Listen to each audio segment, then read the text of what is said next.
Assalamualaikum warahmatullahi wabarakatuh. Alhamdulillahirabbil alamin wassalatu wassalamu ala asrofil anbiya wal mursalin sayyidina Muhammadin wa ala alihi washabihi wasallim. Amma ba'd.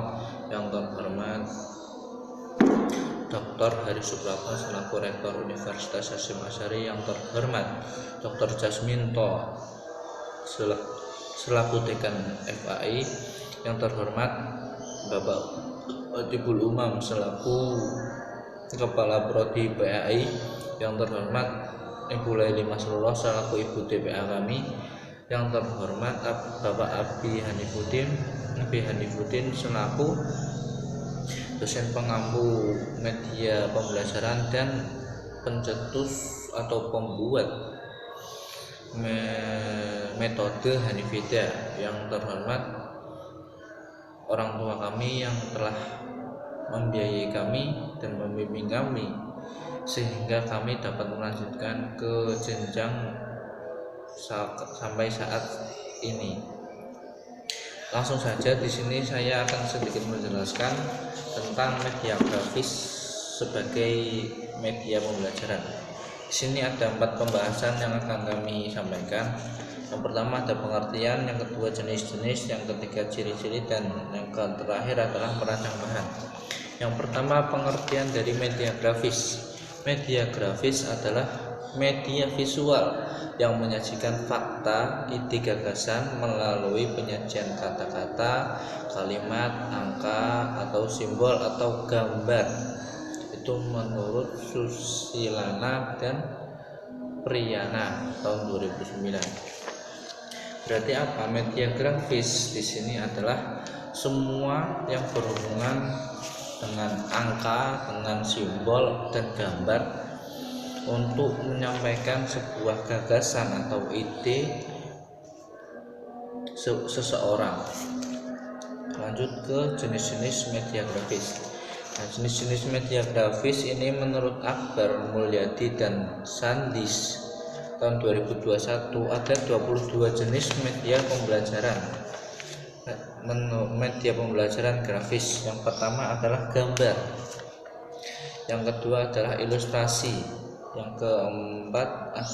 yang ketiga ada sketsa, yang kelima ada lukisan, yang keenam ada komik, yang ketujuh ada karikatur, yang selanjutnya ada foto, yang selanjutnya ada kaligrafi, ada bagan, ada diagram, ada grafik, ada kohul, ada tabel, ada postur, ada peta, ada infografis, ada pikiran, ada flashcard, ada slide, ada strip story, ada storyboard, dan yang terakhir ada lembar kerja. Nah, yang dari semua yang apa saya jelaskan itu adalah jenis-jenis media grafis yang bisa kita gunakan untuk menyampaikan sebuah pembelajaran atau materi atau gagasan atau yang lainnya. Nah, dari 22 yang telah saya sampaikan tadi itu semuanya ada unsur-unsur yang telah saya sampaikan tadi di awal tentang pengertian, yaitu ada kata-kata, ada kalimat, ada angka, ada simbol atau gambar.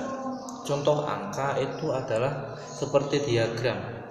Diagram juga terbagi menjadi banyak.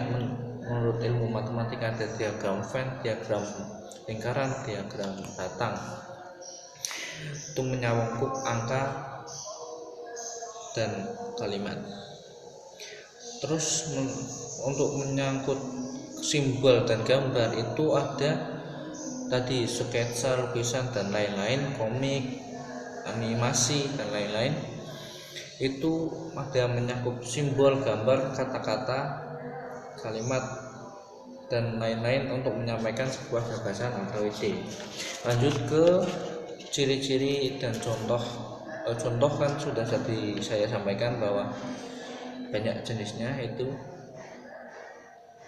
ciri-cirinya ada, ciri-ciri dari media grafis untuk pembelajaran ada mengandalkan indera penglihatan. Nah, apakah bisa dilihat? Ya bisa, karena ini adalah berbentuk 2 dimensi media grafis itu, bukan 3 dimensi seperti patung dan lain-lain. Yang kedua hanya dapat diakses secara visual berbentuk 2 dimensi. Nah, ini kan berbentuk 2 dimensi. Karena apa? Grafis itu seperti lukisan. Lukisan yang kita pahami kan hanya bisa dilihat dan dirasakan apabila disentuh. Yang ketiga ada dapat disentuh atau dilihat. Nah, ini dapat disentuh atau dilihat. Pastinya media grafis atau lukisan contohnya itu bisa disentuh atau dilihat. Yang keempat ada mengolah informasi secara simbol, lambang, gambar, bunyi. Nah, ini kan bisa diartikan bahwa bisa mengolah informasi menggunakan simbol, lambang atau gambar. Contohnya lukisan saja. Kita dari suatu gambar lukisan itu kita dapat banyak mengartikan menurut persepsi masing-masing. Berbeda dengan seorang pelukis. Pelukisnya sendiri pasti mempunyai arti tersendiri terhadap lukisannya. Yang terakhir ada menghasilkan informasi dalam bentuk grafik, yaitu angka dan abjad. Nah, contohnya tadi ada bagan, itu angka, diagram juga angka, grafik juga angka, tabel juga angka. Kayak penelitian itu ada sampel. Nah, itu sampelnya kan menggunakan angka, itu juga bisa digunakan sebagai media pembelajaran. Yang terakhir adalah merancang bahan media grafis untuk pembelajaran. Yang pertama adalah kesederhanaan. Jangan sampai kita menggunakan media pembelajaran grafis tapi memiliki tingkat kesederhanaan yang minim atau dikatakan berlebihan dalam menyampaikannya atau menggambarnya. Itu akan menyulitkan audiens. Semakin sedikit maka semakin baik, semakin sederhana maka semakin baik. Yang kedua ada keterpaduan, yaitu harus terpadu dengan materi, harus mempunyai tujuan untuk menyampaikan materinya. Yang ketiga ada penekanan. Penekanan di sini adalah dalam suatu media grafis itu harus mempunyai penekanan terhadap materi-materi yang akan disampaikan. Yang keempat adalah keseimbangan antara nyata di kesederhanaan, keseimbangan antara gambar dan materi itu harus seimbang. Jangan sampai banyak gambarnya tapi materinya sedikit. Yang kelima ada bentuk dan warna. Bentuknya pasti harus menarik dan warnanya harus memiliki warna yang bisa menarik audiens.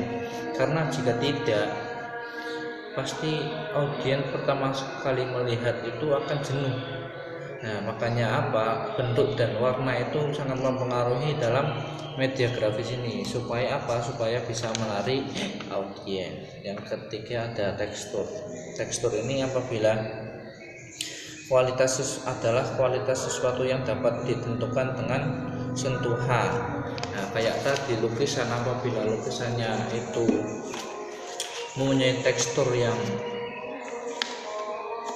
atau gambar itu mempunyai tekstur yang unik, itu pasti akan menarik seorang audiens. Terima kasih, mungkin segitu saja, kurang lebihnya mohon maaf. Apabila ada salah kata atau salah penyampaian mohon dimaafkan. Wabillahi taufiq wal hidayah. Wassalamualaikum warahmatullahi wabarakatuh.